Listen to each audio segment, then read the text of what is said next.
Hello again, everybody, and welcome to this week's virtual field trip, courtesy of the National Baseball Hall of Fame and Museum.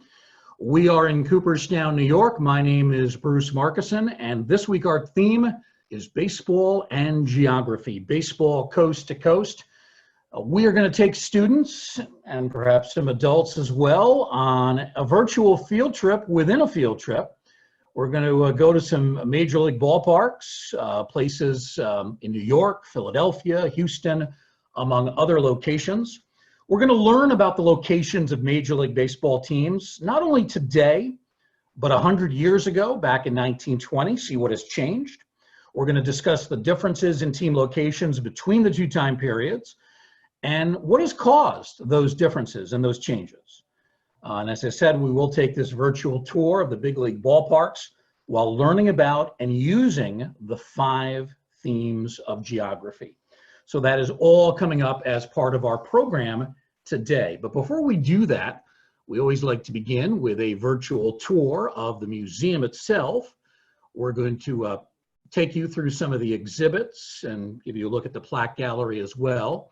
You can see on your screen right now a picture of the Hall of Fame from right out front on Main Street. Beautiful 3-story red brick building located in this wonderful village of Cooperstown. Cooperstown, very rural, lots of trees, rolling hills. Our beautiful Lake Otsego, made famous by the great writer James Fenimore Cooper. We have no skyscrapers here. Our tallest building, the Otesaga Hotel, is all of 5 stories. So that is the closest we have to a skyscraper in our village, which has a population of only 1,800 year-round. Because we have such a small population, we have exactly 1 traffic light. There you see it at the corner of Main and Chestnut Street. And even with the big crowds we typically have during the summer months, usually the 1 stoplight is good enough most of the time. Now, when we do have crowds coming to the Hall of Fame and the museum, and of course for the moment we are closed, we're hoping that's going to change within the next few weeks, perhaps in June or July, we don't know exactly when, but typically in the past we have a couple of major events each spring and summer. If you look at the top half of your screen, that's Doubleday Field, and that is the site of the annual Hall of Fame Classic. It is essentially an old-timers game, a legends game, featuring 30 former Major League stars, 1 from each team. Now, this year, because of the coronavirus, we did have to cancel that particular event. Doubleday Field is just in the finishing stages of renovation. You can see in this picture, pretty full stadium there. At its capacity, it does fit 10,000 fans.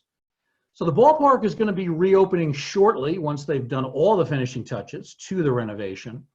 It's going to look beautiful from what I hear. And it's appropriate it's being done this year because this is the 100th anniversary of the opening of the ballpark. It opened 1920, believe it or not.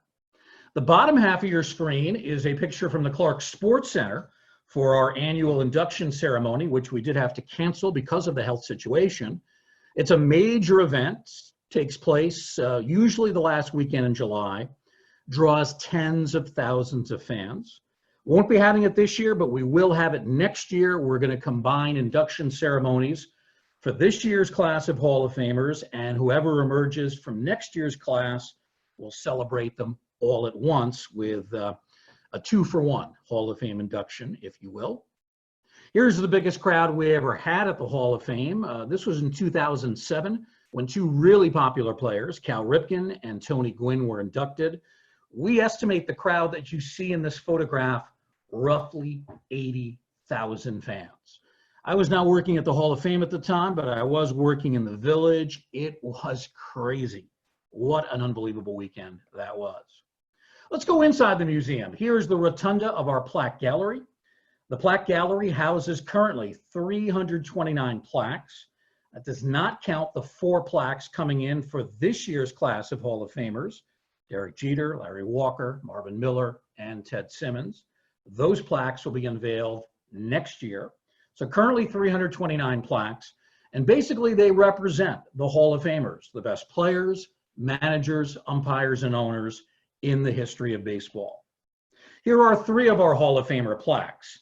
On either end, you have two of the greatest players of all time, Babe Ruth on the right, Hank Aaron, the man who broke his home run record, on the left.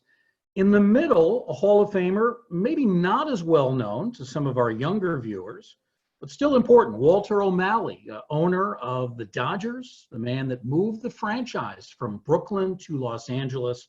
And of course, that ties in with our theme of geography today. Up on the second floor, we have an entire exhibit dedicated to the career and the life of Babe Ruth, probably the most famous player to ever play the game. Everything in this exhibit, be it photographs, uniforms, other three-dimensional artifacts, newspaper clippings, all of it has some kind of a connection to George Herman Babe Ruth. Also on the second floor, Taking the Field, Baseball Before 1900. It examines the origins of the game. Baseball is our oldest professional sport. It goes back to the 1790s at the very least. We have found references in the year 1790 in Pittsfield, Massachusetts, to the game of baseball. But it was not until the 1800s that the game really took hold in American culture, and it also started to evolve. The people involved with baseball tinkered with the rules and the equipment until they finally got the game the way that they wanted it to be. And we see an illustration of some of the changes that did take place. Here is a drawing of an early baseball game, 1866. You'll notice the players do not have gloves or mitts. They were not yet in use. The catcher has no protective equipment, had not been invented. Batting helmets had not yet been created. That would not happen for many more decades. You might notice the pitcher is throwing underhanded. And you also see that there's really no stands. There's no grandstand. There's no bleachers. This is just kind of an open field. The fans are lining the perimeter. No wall, no barrier between the fans and the players. So on a deep drive to the outfield, well, one of the outfielders could easily run right into the fans. So you can see the game is quite different, 1866 versus what we have in 2020. One of our most important exhibits is Pride and Passion. It is the history of the African-American baseball experience. We learn about a time when baseball was segregated. We learn about the advent of the Negro Leagues, essentially the creation of a great and wise man, Rube Foster, former player and an owner, who essentially became the leader of the Negro National League, the start of the Negro Leagues. By the way, that is Jackie Robinson's Brooklyn Dodger cap that you see in the lower left-hand corner. It's not currently in the exhibit, but it is one of 40,000 artifacts in our Hall of Fame collection. I'm sure we have a number of girls watching today, and the reason I point that out, we have a really popular exhibit, Diamond Dreams, about girls and women who have played baseball. Research tells us that women have been playing baseball in an organized way since the 1860s, when Vassar College started the first varsity team. We learn about the Bloomer Girls, the All-American Girls League, Maria Pepe, who challenged Little League to include girls, and also more recent stories like the Colorado Silver Bullets and that perfect game pitched by the young Little Leaguer, Katie Brownell. All those stories and more told in Diamond Dreams. Viva Baseball looks at the Latin American experience in the game. I love this exhibit because the map of the Caribbean is the floor as you walk in. It's a great way to remind yourself where these Latin American countries are located. We learn about how passionate Latino fans are about baseball. In many countries, baseball is either the national pastime or it's the second most popular sport after soccer. And of course, in the major leagues, about 25% of the players currently come from Latin American countries. So there's a huge connection between baseball and the Latino experience in Viva Baseball. Whole New Ball Game, one of our newer exhibits. This looks at baseball over the last 50 years, has great video highlights, many of the most important and most exciting on-field moments in history since 1970 all the way up to the current day. Shoebox Treasures, our newest exhibit, which opened up about a year ago. It was a Memorial Day weekend of 2019. and it explores the hobby that so many of us love, collecting baseball cards. And then we have Sacred Ground up on the third floor, which looks at the history of ballparks, how they've changed over time. In the 1800s, ballparks were essentially wooden structures. Wood's a fine material, but it does burn easily. And given the relatively primitive firefighting techniques of the 1800s, a lot of those wooden structures did not survive very long. As we moved into the 20th century, teams realized if they want a more permanent ballpark, more permanent stadium, they would need to use other materials like brick, stone, and concrete. So we see the evolution of the ballpark there. And that brings us to our program, Geography Baseball Coast to Coast. We're going to learn locations of major league teams today and way back in 1920, talk about why the changes have taken place and where the clubs are located, and we will take the virtual tour of major league ballparks. Now, in studying geography, it is a lot more than just the study of maps. It's not just figuring out where places are on the map in relation to each other. That's part of the story, but there's a lot more. Geography includes the studies of people and places and how we as humans fit into these places at any given time. So let's go over these 5 themes of geography. Number 1, location. And simply put, where is it? Where is the ballpark? Where is the team located? Place describes the human and physical characteristics of a location. And this can include landforms like mountains, rivers, lakes. It can also include human-made features like architecture, buildings. Number 3 is human-environment interaction. Sounds more complicated than it is. It is simply how humans adapt to and change the landscape of a place. And a very basic way we can do that, if we establish a city in an area where there are lots of rivers and streams, well, we might build a bridge so that we can either walk or travel by car over that bridge. So that's just one way of human environment interaction. Then we have movement. We as humans tend to move a lot. We also transport ideas, material goods, resources, and communications over long distance. So this is a theme that looks at movement and migration. And then finally, we have region. The concept of region divides the world into smaller units for geographic study. Regions can be formal, cities, states, countries, or we can have informal designations. We talk about the South or the Midwest when we're talking about kind of general locations in the United States. Now, the location of major league teams has certainly changed over the last century.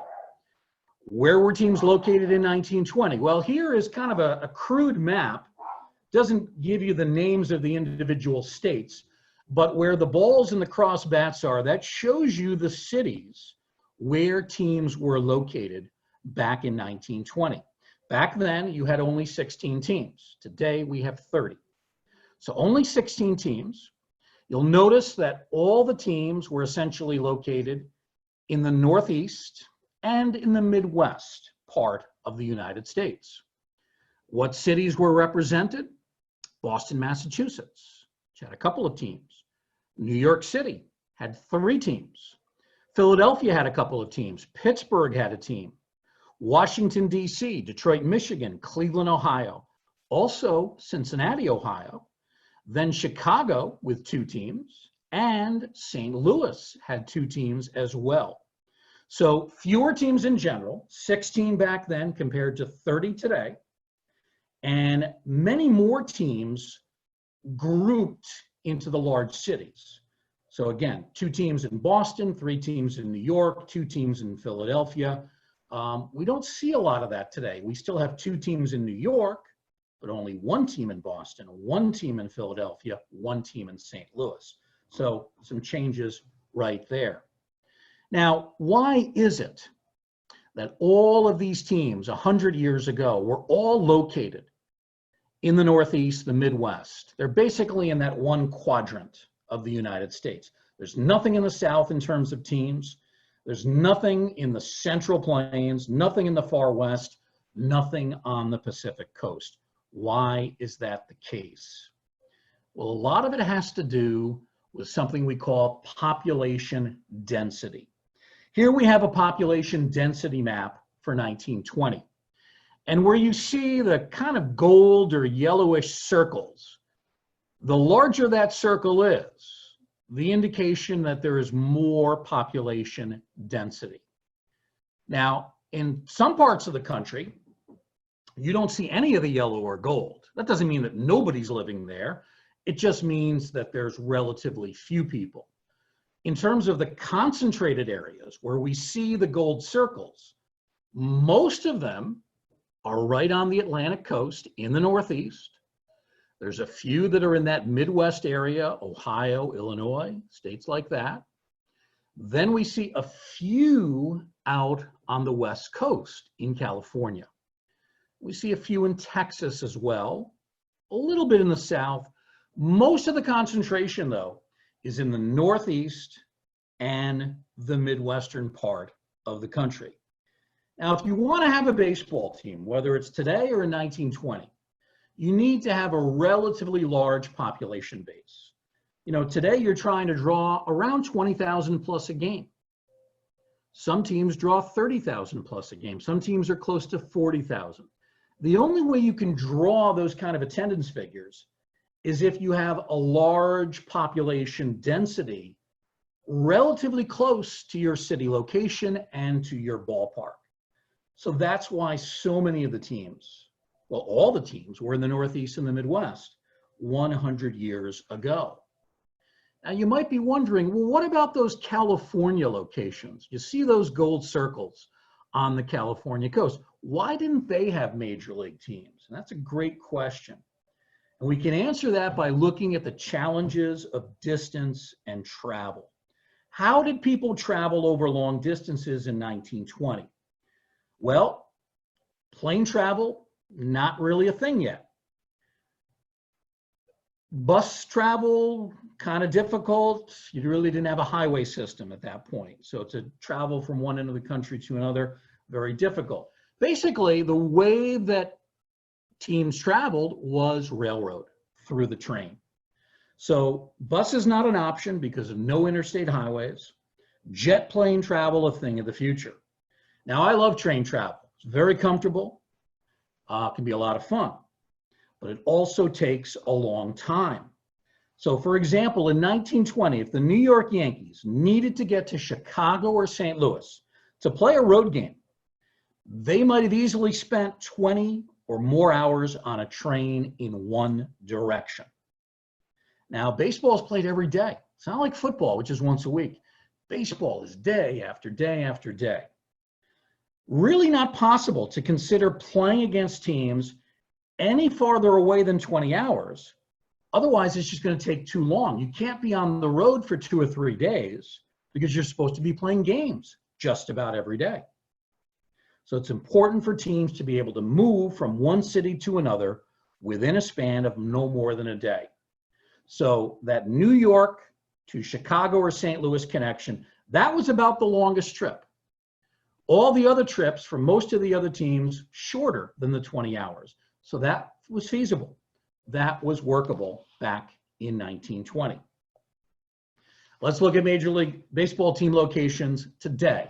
So we've gone from 16 to 30 teams. And you can see now they're spread out a little bit more. There's still a concentration of teams in the Northeast and Midwest, but now we're seeing teams in the South, a couple of teams down in Florida, a couple of major league teams in Texas, and several teams in California. There's even a team, Seattle, up in the great Northwest. And in the far West, we have Colorado represented. In the Central Plains, Kansas City represented. So it's spread out a lot more. More teams, but they are more spread out. Well, what's the difference? Why can we do that today? We couldn't do that back in 1920. Look at the population density map. The last census was 2016. So we have a population density map for that year. And if you see the kind of, I guess they're reddish orange areas, those are the indications of heavier population densities. It's not just the Northeast and Midwest. The Southeast has a lot of density. Florida has a lot of population density. Texas has some. California has a lot. And now we're not just reliant on train travel. Now we have airplane travel, jet planes. Every team has its own charter jet. So basically, teams have the flexibility. Once their game is over, players can get to the plane within a reasonable time. They're then up in the air, off to the next location. They can do this because of jet plane travel, and that allows them to go from the East Coast to the West Coast in the matter of hours, probably what, 4 or 5 hours, something like that. I'm not much of a plane traveler myself, but I think it's about 4 or 5 hours. If you were to try to go from the East Coast to the West Coast by train in the 1920s, Transcontinental Railroad, I imagine that would have taken about 4 or 5 days. Just can't do that with the baseball schedule. But now we can do it in a matter of hours with jet plane travel. So population density has changed, travel means have changed, and that allows for the spread of 30 teams over a much larger part of the country. All right, we are going to conduct a virtual road trip.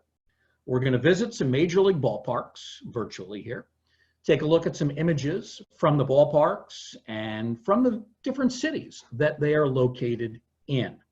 We're going to start where I am, right in the middle of New York State, central New York. That is where Cooperstown is, right where you see the baseball and the 2 cross bats. So we start at that location. Now, let's talk a little bit more about Cooperstown. Stop number 1, even though we're calling it stop number 1, even though it's really where we're starting.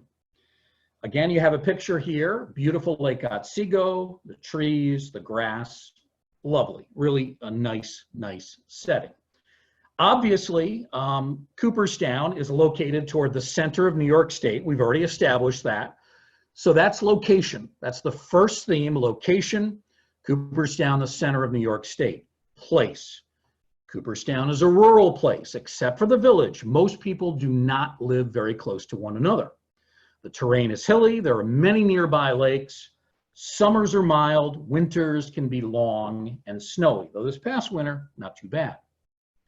Human-environment interaction. We've got about 1,800 people who call Cooperstown home. For hundreds of years, people who live around Cooperstown have grown crops and raised animals on farms. Farming is not as prevalent today as it once was, but it is still an important way of life in our region here in central New York. 4th theme, movement. Many years ago, people could travel by train to and from Cooperstown.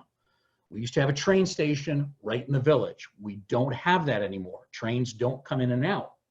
Today, if you want to come to Cooperstown, you're going to have to get in a car at some point.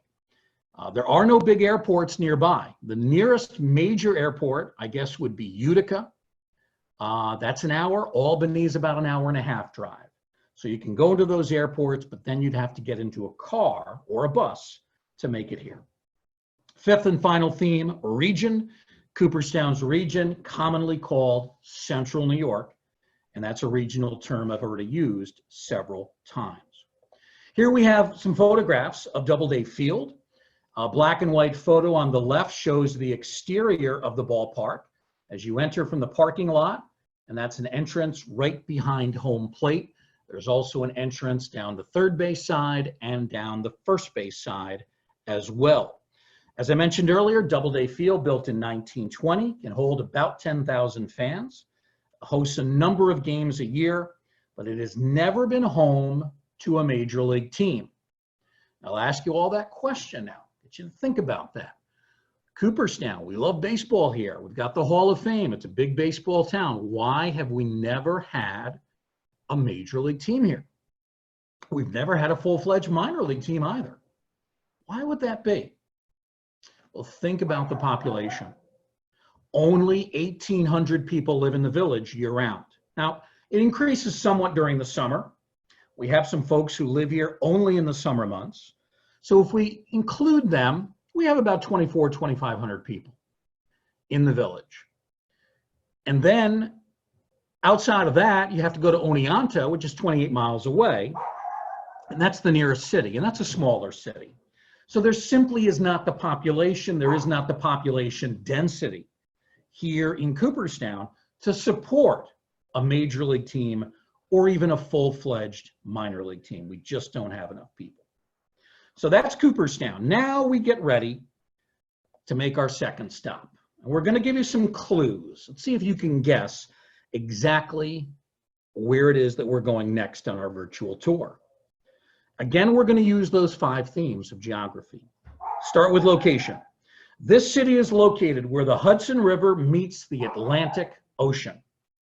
It's approximately halfway between Washington, D.C. and Boston, Massachusetts. Place. Much of the city is located on 3 islands, surrounded by the Hudson River, East River, Harlem River, and Bronx River. Because there is a limited amount of land, the city has a very dense population. 8 million people live on only 305 square miles. Human environment interaction. People have had a huge impact on the city's environment.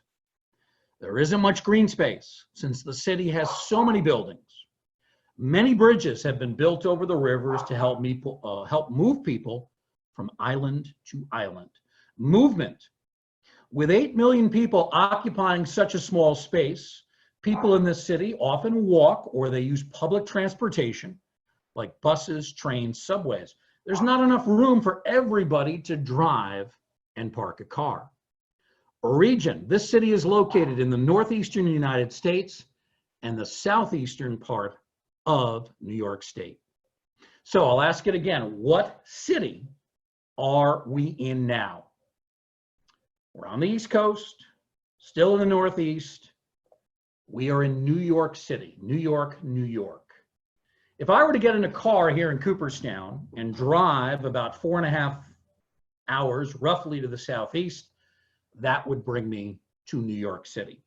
So that is where we are. Let's talk a little bit about the history of baseball in New York City. Actually, the city's had a long history of professional baseball. The city was once home to 3 teams: the Brooklyn Dodgers, who are now the Los Angeles Dodgers, the New York Giants, who became the San Francisco Giants, and the New York Yankees, who are still the New York Yankees. Now, the Dodgers and the Giants moved to California in 1958. So today, we have the Yankees still, and then we have another New York team, the Mets. They were an expansion team in 1962, joining the National League. So we went from 3 teams down to 1 team in New York City. Now we're back up to 2 with the Mets and the Yankees. Let's look at the geographic factors of New York baseball. Population. A city with a large population can supply a Major League Baseball team with many fans. Well, with 8 million people, New York has enough people, plenty, to support more than 1 team. Population density. Because of the density of New York City, most fans live within easy travel distance of both Yankee Stadium and Citi Field. Climate. New York, it can get hot, but rarely is it so extremely hot or so extremely cold that we would need a dome stadium.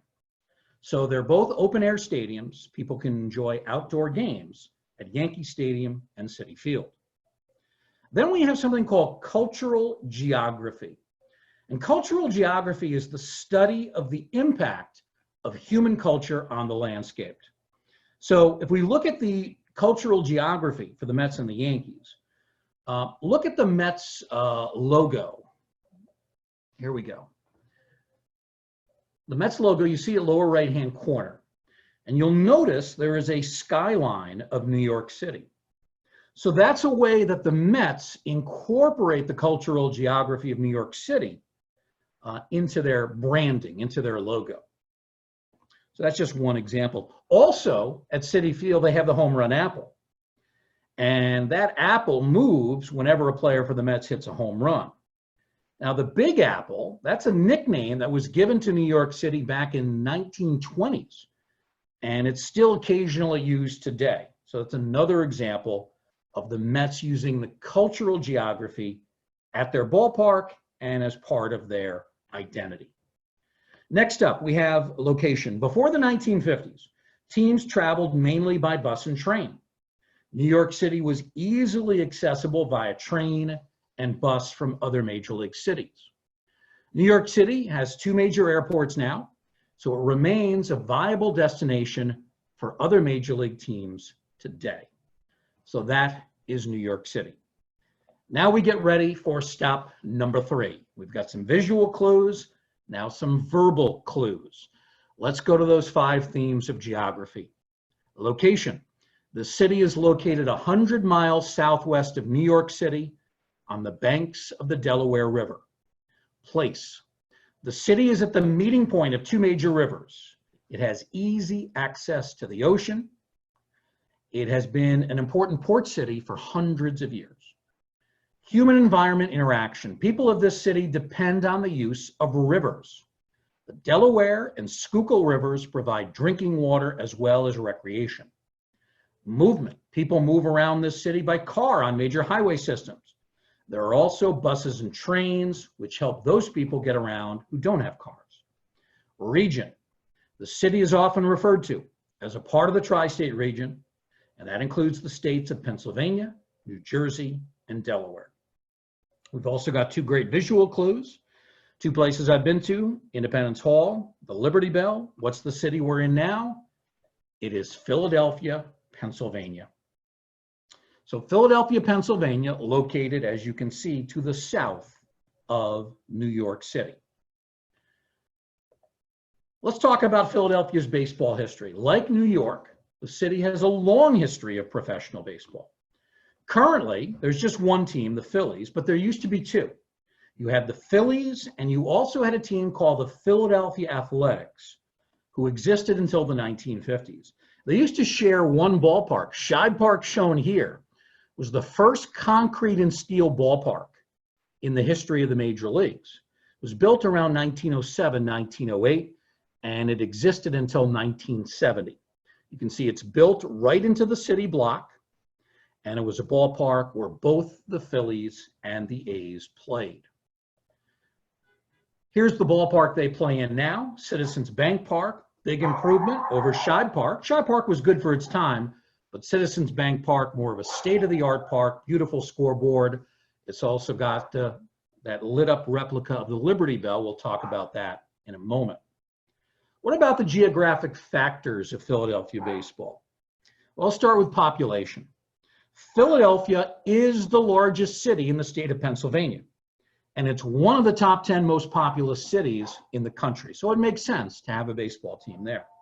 Population density. Although fans in Philly are more spread out than fans in New York, most are still easily able to travel to Citizens Bank Park by car or by public transportation. Climate. Philadelphia can get hot, but again, rarely is it so extremely hot or so extremely cold that you would need a dome stadium. So it's an open air stadium. Fans can enjoy the outdoor games. Cultural geography. The team name itself, Phillies, and its logo featuring the Liberty Bell, you see it in the upper left-hand corner, those are direct references to the city of Philadelphia. Philadelphia also celebrates its culture at Citizens Bank Park. Fans can purchase cheesesteaks, a local favorite. They are delicious. And there's a lighted replica of the Liberty Bell, which I mentioned a moment ago. Go back to this photo here. You look toward the right side of your screen. You can see the Liberty Bell lit up kind of in white lights above the green lettering. Next up, we have, let's see where I am here. Location. That's one of the geographic factor we've got to look at. Philadelphia, very close to other large cities on the East Coast. It is easy for teams to travel to and from Philadelphia for away games. So it's accessible to these other teams. So that is Philadelphia. So we started in Cooperstown, went to New York City, then went to Philadelphia. So for right now, we've been only in the Northeast. Now we need to venture out of the Northeast into a different region. And let's see if you can figure out what that region might be. Stop number 4. Let's look at those 5 themes. Location. The city is sometimes called the Bayou City. It's located about 50 miles from the Gulf of Mexico. By the way, a bayou is a swampy outlet of a lake or a river. That's what a bayou is. And you can see it on the left side of your screen there. Bayou, the Bayou City. Place, the city was built on exceptionally flat land. And over time, people have been able to spread out. This city is the 4th largest city in the United States, after New York, Chicago, and LA. It takes up 601 square miles, makes it roughly twice the area of New York City. Also, the city has earned the nickname Space City because in 1967, it became the location of NASA's Mission Control Center. Next theme, human-environment interaction. Because this city is so far south and so close to the Gulf of Mexico, the climate here is often very hot and very humid. People have adapted to the environment by using air conditioning, both in cars and buildings. Movement. You could travel to this city by plane, by car, or by boat. The city operates a very large port on the Gulf of Mexico. Finally, the theme of a region. This city is located in the state of Texas. We usually think of Texas as part of the southwest region of the United States. So those are the verbal clues. You've got the visual clues, the Bayou City, NASA Mission Control. What city are we in now? We know we're in Texas, not Dallas, but Houston. Houston, Texas, 4th largest population in the United States after New York, Chicago, and LA. So there we are. We have left the Northeast. We have made our way to the Southwest, actually right near that border between the US and Mexico. Let's talk about the geographic factors of, actually, before we do the geographic factors, let's talk about the history of Houston baseball. The Houston franchise came into the National League the same time as the Mets, 1962. But they were not originally called the Astros. They were called the Houston Colt 45s. They played in an open-air stadium. There was no shade. Nothing could be done to reduce the heat and the humidity. Very uncomfortable. Well, in 1965, the franchise had a new stadium to move into. It was called the Astrodome, temperature controlled with a roof, the first dome stadium in Major League history. And when the franchise made that move from Colt Stadium, which was so hot and humid, into the Astrodome, the team owner, Judge Roy Hoffines, decided, let's change the name of the team from Colt 45s to Astros. So that is the history, baseball-wise, in Houston for the Major Leagues. Now let's get, well, actually, I'm going to get to those geographic factors in a moment, but Houston baseball now, we have the stadium they use today. It is Minute Maid Park. It has a retractable roof. So in contrast to the Astrodome, which was always covered, always had a permanent roof, air conditioned inside, now it's a retractable roof. Days where it's sunny but cooler, they can open the roof up like they have it here, and you can enjoy an outdoor event. But if it's extreme heat and humidity, or if it's heavy rain, which they'll get in Houston, then that roof can actually slide over the entire field. And they can turn on the air conditioning, and it can become a much more comfortable situation, indoor baseball. Now the geographic factors. Let's start with population. During the 1960s, the population of Houston was on the rise. Today, it is still one of the biggest cities in the US. Climate. Major League Baseball did not come to Houston until the early 60s. By that time, advances in technology allowed for a dome stadium with air conditioning. Prior to that, wasn't possible. They really didn't have large dome stadiums. So first the Astrodome, now Minute Maid Park, which has that retractable roof, have provided fans the comfortable indoor baseball experience. Location, during the 1920s, Houston would not have been a good candidate for a major league city. It would have taken far too long for a Northeast team to travel all the way to Houston, but in much more than 20 hours on a train. Air travel, which really became popular commercially in the 1950s, made it possible for teams to travel long distances in less than 3 days. Remember I showed you earlier the plaque, the photo of the plaque of Walter O'Malley, the owner of the Brooklyn Dodgers. He made the decision to move the franchise to Los Angeles in 1958.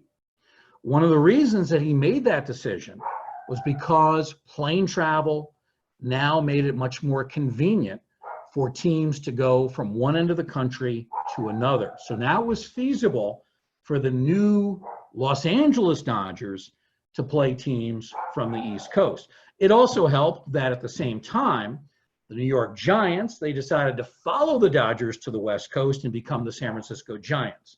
So now you had two West Coast teams relatively close to each other, different ends of the state, but still relatively close.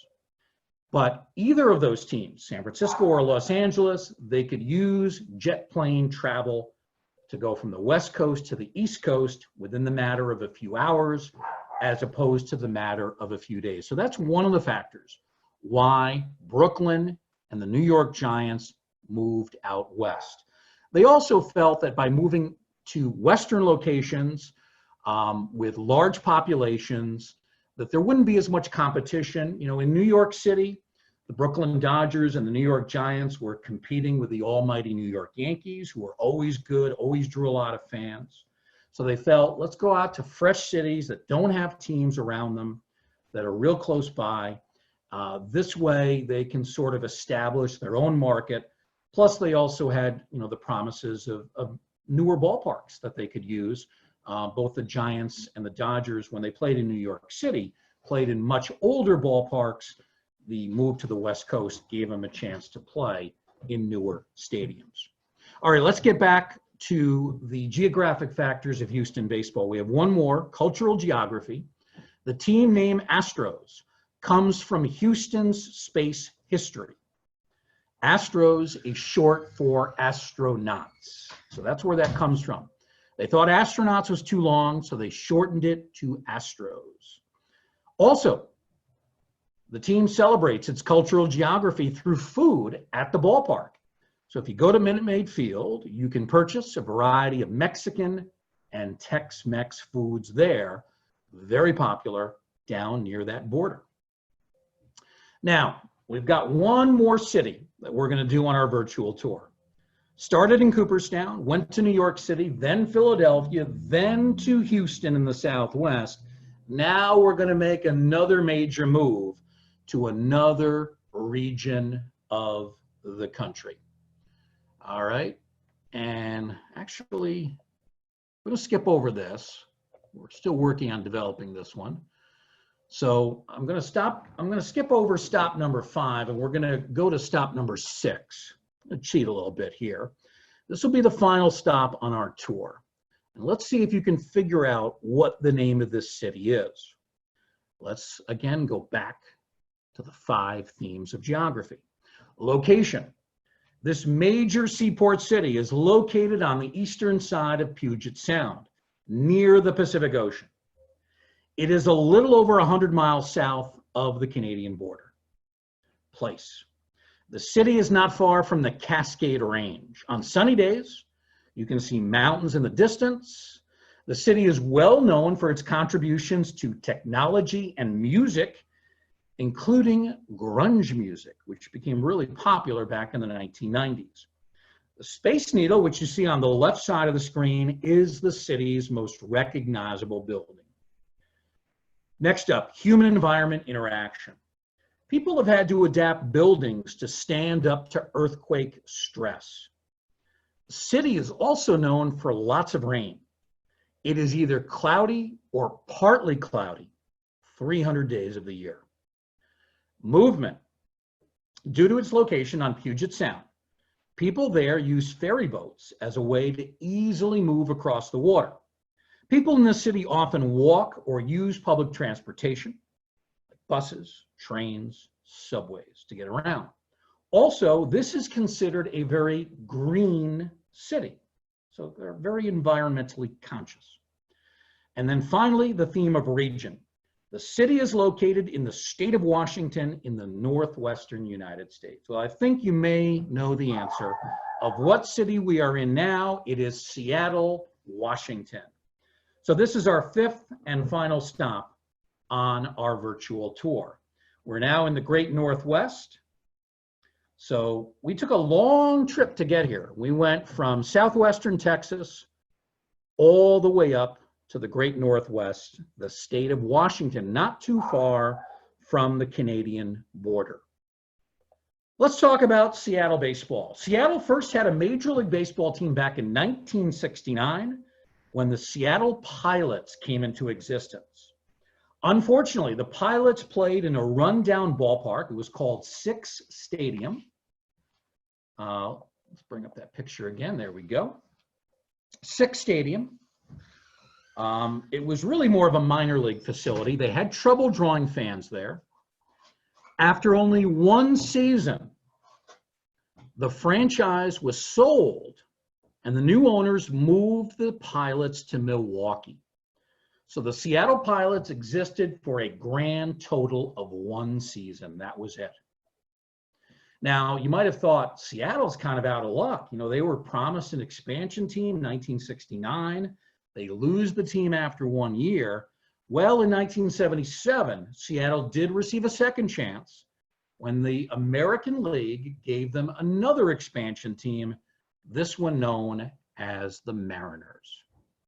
Let's consider, well, we're going to consider those geographic factors in a moment, but here you can see a picture of the Mariners' initial logo, 1977, and their ballpark, like the Astrodome, a dome stadium, the Seattle Kingdome.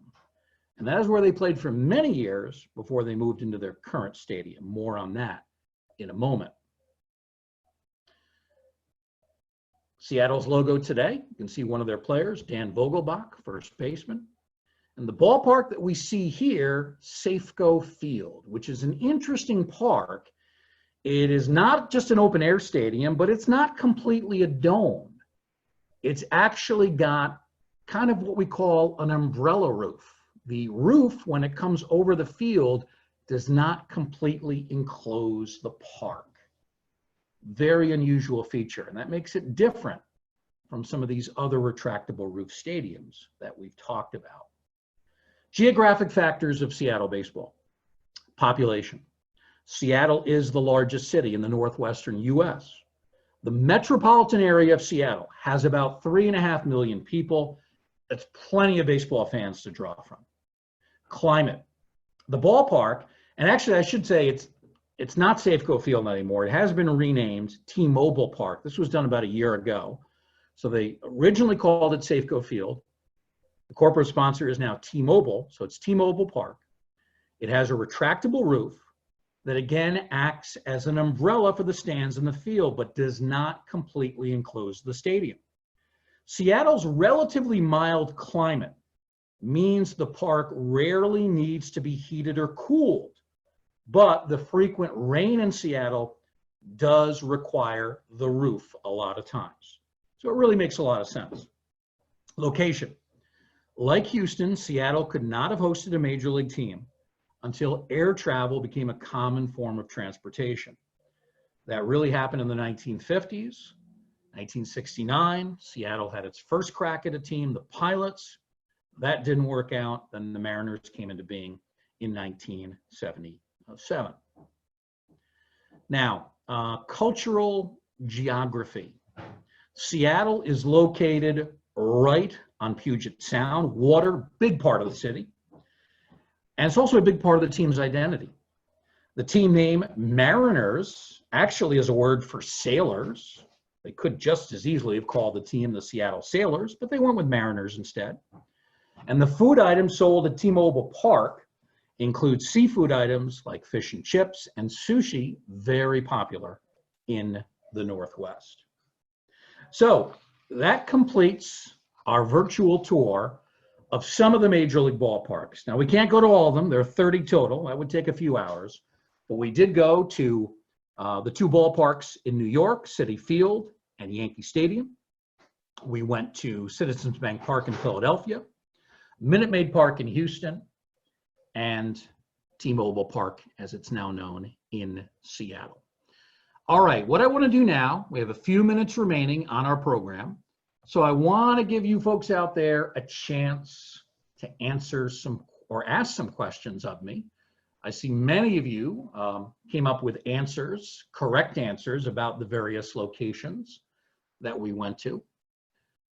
So let's take questions from you now. Questions about these different ballparks, maybe questions about why certain stadiums are where they are, why certain areas of the country don't have teams, don't have ballparks, or if you have questions about the Hall of Fame, we can certainly do that as well. Question coming in from Sean Sullivan. Any good resources to learn about ballparks, both past and present? Yeah, there are several good books on the subject. One is a book called Green Cathedrals, which is a little outdated because it came out in the 1990s, so it doesn't have some of the newer parks, but it has all the parks from the 90s and before. It's very well written, so Green Cathedrals would be one. There's also a hardcover book that came out probably around the same time called Ballparks of North America. So those are two good books. There is also a website, and actually I want to see if I can possibly pull up what that website is. I'm trying to remember the name of it. Yeah, there's a website called Ballparks of Baseball, and I think it's just ballparksofbaseball.com, and they have information not only on the old-time ballparks, but they're up to date to the current ballparks as well. So that might be a good source as well, ballparksofbaseball.com. All right, good question there from Mr. Sean Sullivan.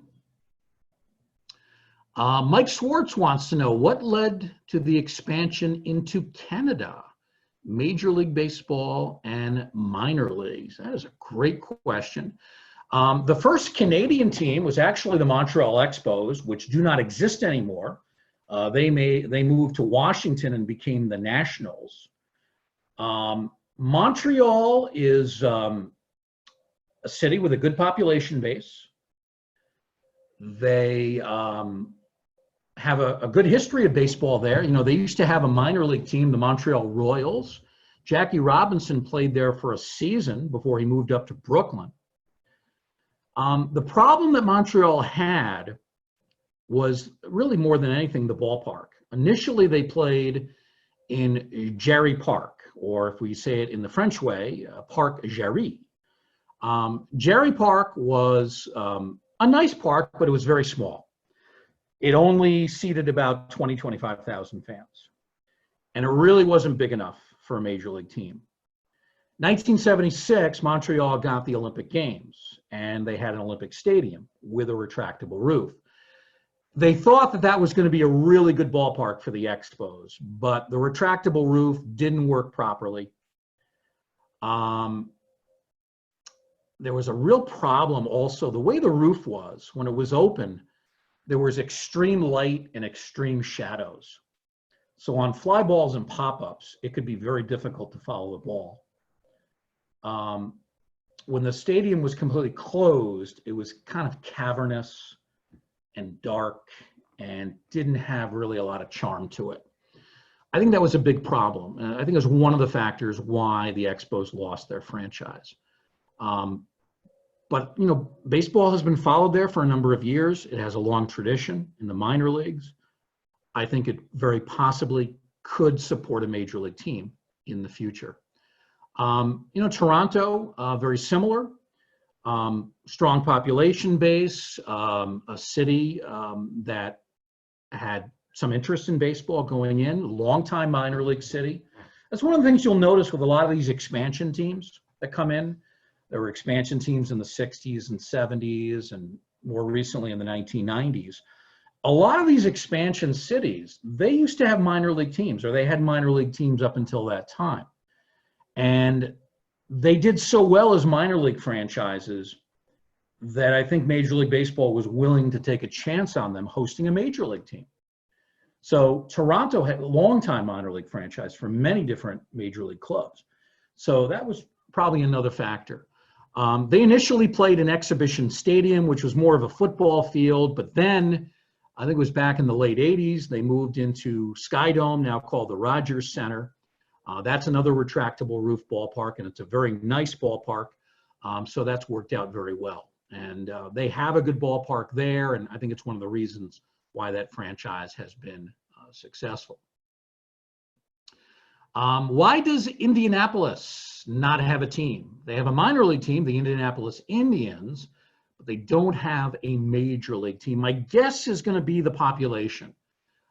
Indianapolis is a pretty good sized city, but in the major leagues, it would be considered small market, very small market. I don't know if there are quite enough fans there to support a major league team. I don't know about the ballpark situation there, so I can't comment on that. But I think the population, it's just a little too small. Most major league teams are in cities either close to 1 million or over 1 million people. If you only have a couple 100,000 people or 300,000 people living in a city, it's tough to support a major league team. The math doesn't work out that well. If you have, over 500,000, and that's surrounded by a dense metropolitan area around it, you may be able to make a go of it. Most of the time, though, you need to be pretty close to 1 million fans, 1 million citizens, I should say, 1 million residents in the population in order to make a go of it as a major league team. Let's see if we can do one more question. Is this question from Charlie? In the past few years, we saw Las Vegas get a National Hockey League team as well as an NFL team next year. Do you think the major leagues will eventually get an expansion team in Las Vegas? That's a very interesting question. We've actually talked about this during lunch at the Hall of Fame in past months. I've talked to some people at the Hall who have been to the ballpark in Las Vegas. I think it's called Cashman Field, if I'm not mistaken. And it's just so extraordinarily hot there. Even at night, they play the games at night and it's still hot and it's still humid. And it's just kind of uncomfortable, both for the players and for the fans. I almost think maybe you'd have to have a dome stadium or a retractable roof. There are a lot of people there. Of course, there's a lot of tourists that come in, go to the casinos, go to the Strip in Las Vegas. So I think you may have enough people there. But to sit in an outdoor stadium for 2.5 to 3.5 hours, even at night, it's still so hot, so humid. I think that would be the big obstacle. So I think they're going to need to get either a dome stadium or a retractable roof. But it's an interesting idea. And you're right. NHL has a team there. The NFL's getting a team there. Maybe we'll see baseball. But again, the summer is when baseball played, and it is so extraordinarily hot in Las Vegas. Well, some excellent questions from everybody. I want to thank you for posing the questions. We hope you've enjoyed our program, Baseball Geography, Baseball Coast to Coast. A reminder, our next program is coming up tomorrow. That is Friday, May 22nd at 11 a.m. Eastern Time. We are going to be doing virtual voices of the game with former Major League star Al Oliver. Great player, played for the Pirates, the Rangers, the Expos, among other teams, was a batting champion, made many all-star teams, was part of a world championship team in 1971 with the Pittsburgh Pirates. So Al is going to join us for about an hour tomorrow. Again, 11 a.m. Eastern Time, virtual voices of the game. And that is our next free program coming up here in Cooperstown, not too far from the Baseball Hall of Fame. We thank everybody for joining us today. Hope you've enjoyed our program, Baseball Coast to Coast. Have a terrific day, everyone.